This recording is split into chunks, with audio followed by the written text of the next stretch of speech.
Let's affirm a little LGBTQ. Oh shit. Here we go again. Y'all really want to try to say there aren't trans kids? Let me tell you what there aren't. There aren't cis kids. Okay, you telling your child, oh, you're a boy, you're a girl. This is a child. This is a free spirit that has not learned any of that bullshit until you force it on them. Wow. So cisness is the wound. Cisness is the delusion. Cisness is the lie. Cisness is the place of pain. Transness is the healing. Transness is the growth. Whoa. What do you mean with healing? No. You know what would heal this person? If you go back in time, I would say, wow, you identify as a woman, right? Well, now you have to go cook and clean because we need to force you to do something because I have to go hunt. Do you think he's going to be like, oh, my bad, she is going to be like, I'm going to hunt? No, that would not. Do you want to put your life in danger so people can cook food for you later? No, you won't. No. Transness is the truth. Transness is what we actually are. We are fluid. We are 70% water. We are God. God is change. God is trans. We are trans. You are forcing your kids to be boys and girls. We're saying, be whatever you are, baby. Be free, be water, be light, be sky, be God, because guess what? That's what we actually are. What we actually are is trans, is change, is love. We're not the ones doing the forcing. And see God chiming just on time. Oh, so you do believe in God. Hallelujah. So I say all the time it's weird to be a trans girl that's a lesbian, and this is why. So I messaged another trans girl, and I was like, hey, are you into trans women? You know, being respectful, trying to ask. Oh, no. And she's like, no, that's fucking weird. And I was like, well, that's just kind of fucking rude. Like, it's weird for another trans girl to judge another trans girl's sexuality. Like, you could have just said no. Yeah, I thought you're inclusive, right? I mean, inclusive to your own people. Come on. And she was like, oh, no, that's weird. And then fucking blocks me. And it's like, dude, this is what I mean. Most trans women like men.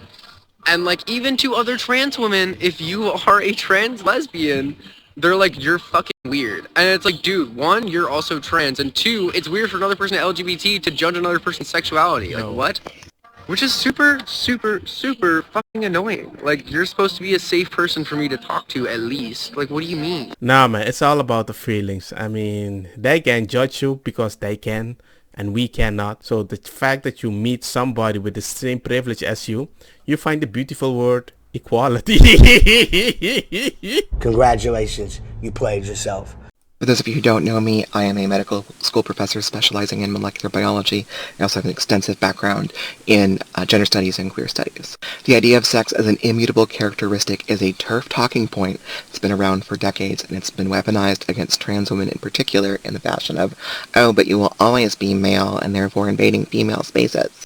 Sex as it pertains to humans is a construct. It is a set of spectrum variables with bimodal distribution that we draw an arbitrary set of boundaries around into two broad categories, but they are not immutable characteristics. Almost all of those characteristics can be changed through hormones or through surgery. This is literally an argument that gets trans women killed and is the thing that people are using to tell us that we can't change. I would like to just stop this and tell me the fact that you do all this stuff, I think you are making it even more difficult.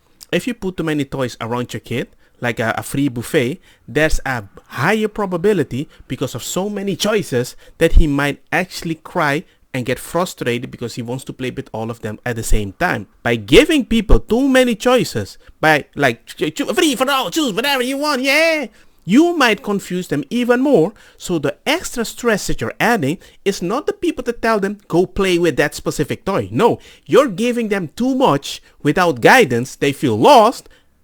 And who's going to help them? Kind of confusing, especially if you're going to add kotti kitty kitty kata kampum. So the conversation I talked about in my last video is a lot like a lot of the conversations I have about queerness and transness with my kids. Because I work in a conservative area and I'm an out non-binary trans teacher, I have to tread very lightly for fear of losing my job. And so a lot of times I put it in terms of hypotheticals with the kids. I say, oh, some people like to use this. When I talk about my title, mix, I say, oh, it's just a third alternative to Mr., Ms. that some people like to use.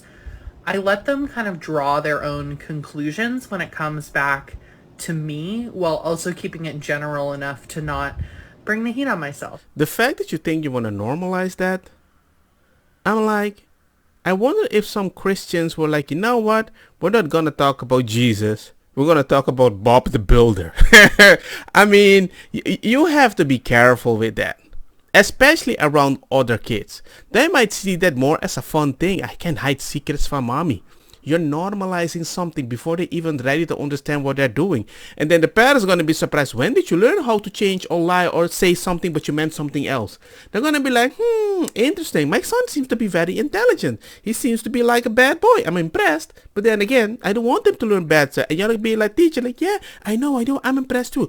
Just give him more time with your kid. I will guide him and he will know exactly what he wants to be. That's my bar. Shit. He copied my whole flow. That gets me through the phone. Firstly, it enables the Attorney General to create a 2S LGBTQI plus community safety zone to prohibit within 100 meters of the property any homophobic, transphobic act of intimidation, threat, offensive threats, offensive remarks, protest, disturbance, and distribution of hate propaganda within the meaning of the criminal code.